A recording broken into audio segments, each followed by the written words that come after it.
आज का मेरा विषय है theory of alpha particle scattering या Coulomb scattering of charge particle by a nucleus. ये जो टॉपिक है ये रदरफोर्ड स्कैटरिंग का ही एक हिस्सा है। इसमें जैसा कि हमने पहले इस पर डिस्कस किया था कि रदरफोर्ड ने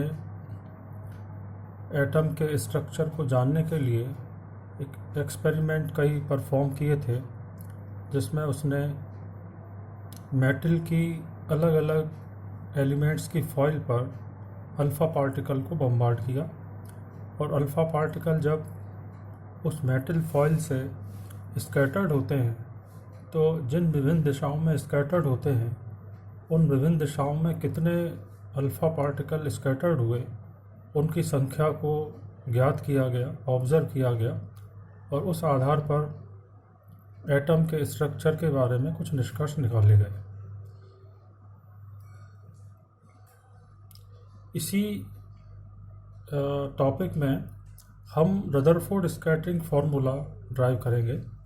इसके पहले पार्ट में हम इसको यहाँ डिस्कस करने जा रहे हैं। ये जो स्कैटरिंग है इसकी थ्योरी या जो फार्मूला हम ड्राइव कर रहे हैं उसमें हमने कुछ अजम्पशंस लिए हैं। रदरफोर्ड ने कुछ अजम्पशंस लिए थे जो ये हैं कि न्यूक्लियस और अल्फ़ा पार्टिकल पॉइंट मास की तरह ट्रीट किए गए हैं। दूसरा, न्यूक्लियस का जो मास है वो अल्फ़ा पार्टिकल के मास की तुलना में काफ़ी ज़्यादा है। तीसरा, जो एटम का पॉजिटिव चार्ज है वो नाभिक के केंद्र पर स्थित है। और चौथा, फोर्थ पॉइंट है कि स्कैटरिंग के इफ़ेक्ट में जो एटम के इलेक्ट्रॉन्स हैं उनका अल्फ़ा पार्टिकल की स्कैटरिंग पर नेग्लिजिबल इफ़ेक्ट पड़ता है। अब यहाँ मैं एक डायग्राम आपको समझाऊंगा जिससे ये क्लियर हो जाएगा कि किस तरह स्कैटरिंग हुई है।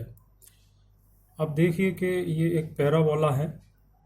इसमें ये हमने ओ लिया सेंटर और इसके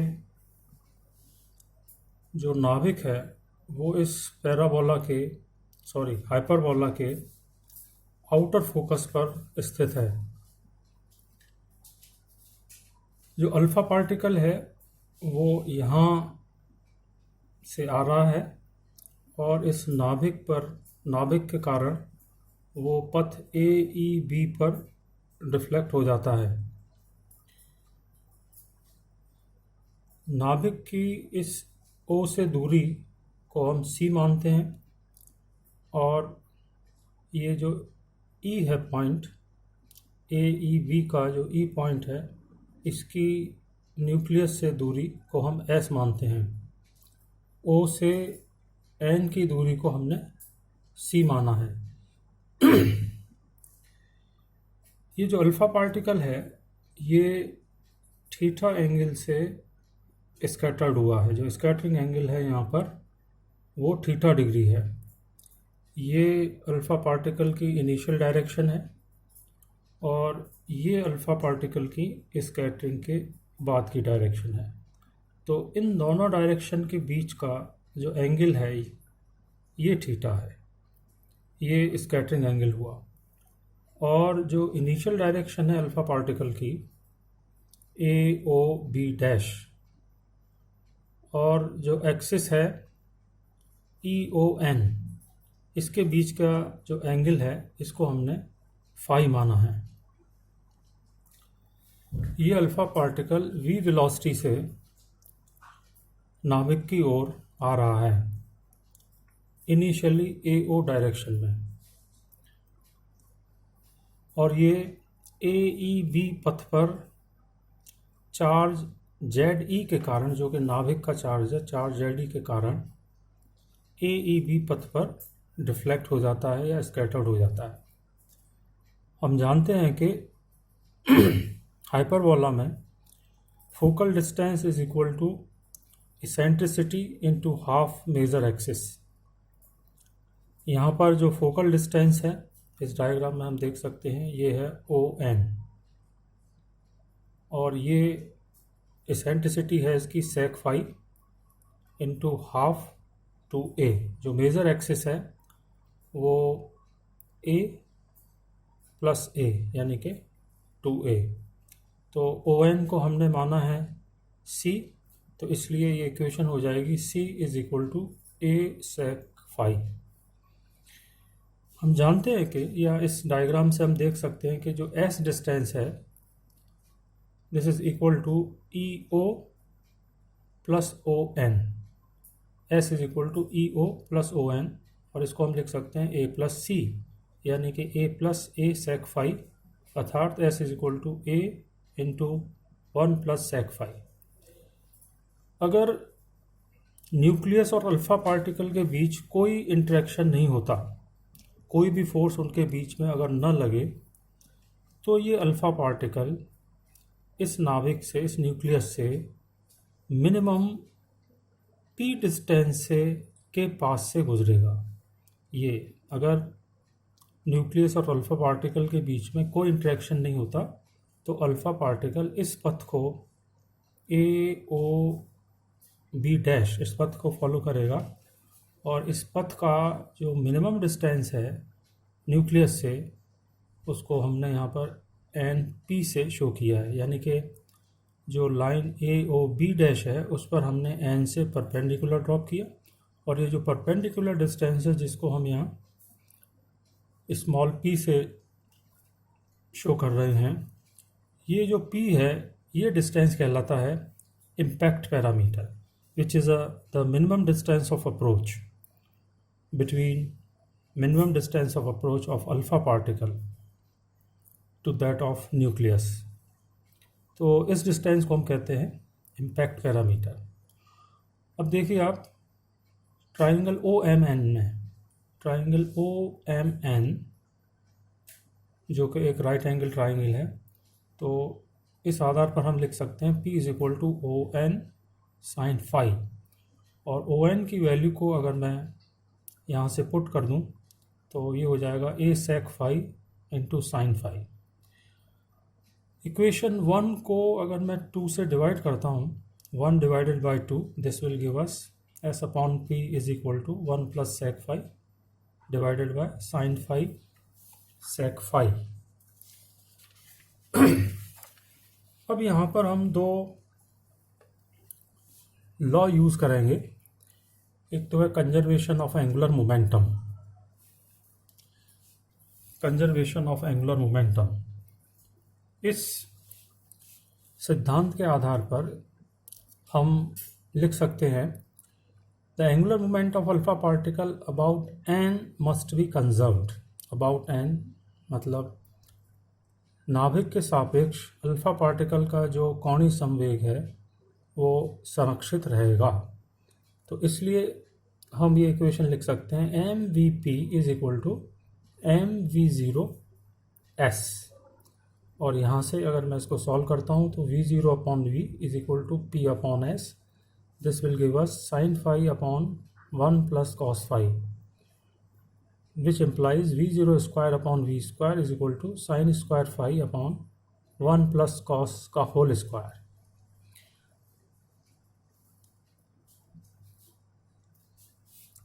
अब अगर मैं कंजर्वेशन ऑफ एनर्जी का सिद्धांत यहाँ पर यूज़ करता हूँ तो उस आधार पर मैं कह सकता हूँ कि sum of potential energy and kinetic energy of alpha particle must be constant on hyperbolic orbit, यानी कि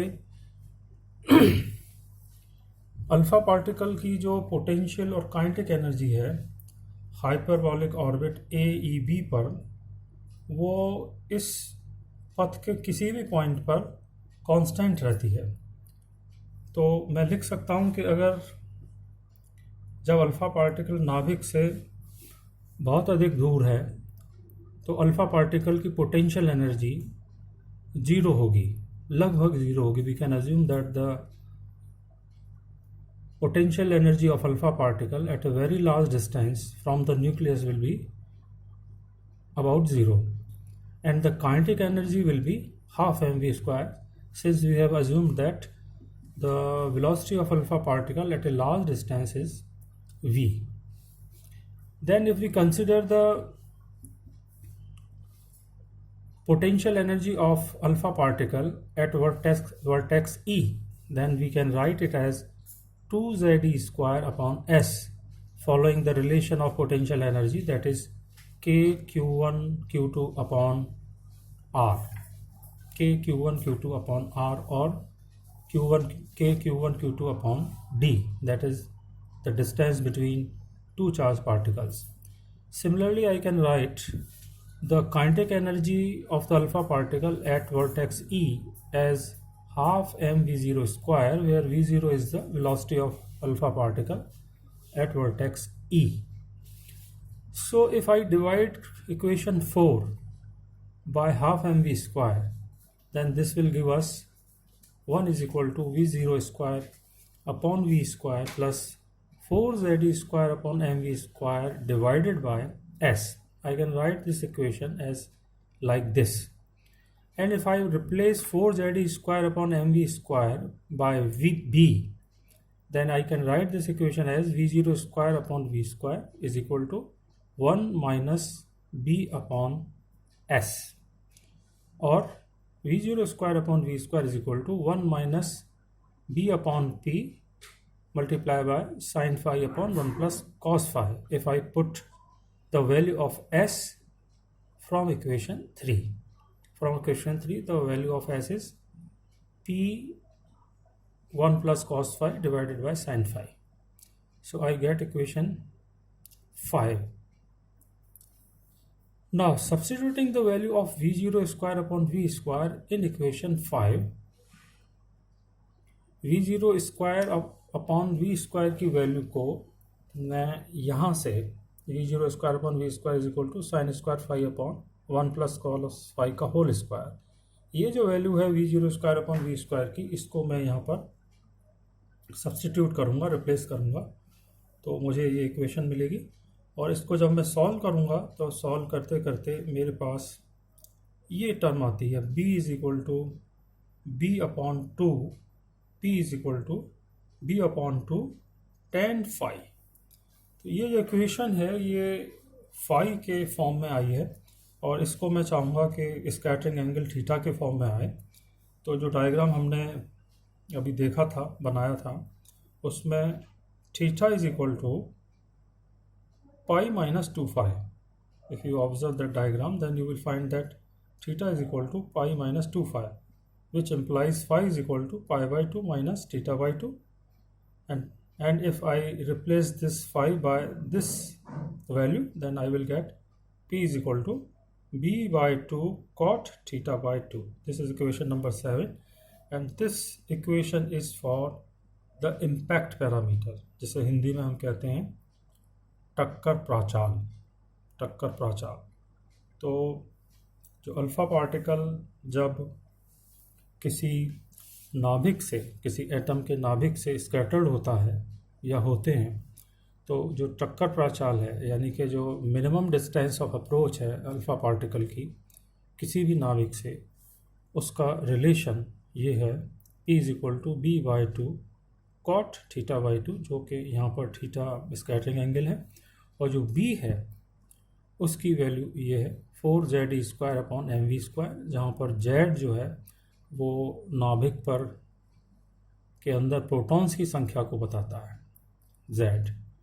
v आपको हम जानते हैं कि v जो है वो अल्फ़ा पार्टिकल की वेलोसिटी है जब वो अपने सोर्स से निकलते हैं, और n जो है वो अल्फ़ा पार्टिकल का मास है, अल्फ़ा पार्टिकल का मास है। तो आज फर्स्ट पार्ट में रदरफोर्ड अल्फ़ा पार्टिकल स्कैटरिंग का जो फार्मूला हम ड्राइव करने जा रहे हैं, उसका ये फर्स्ट पार्ट है जिसमें हमने इम्पैक्ट पैरामीटर का रिलेशन ड्राइव किया है।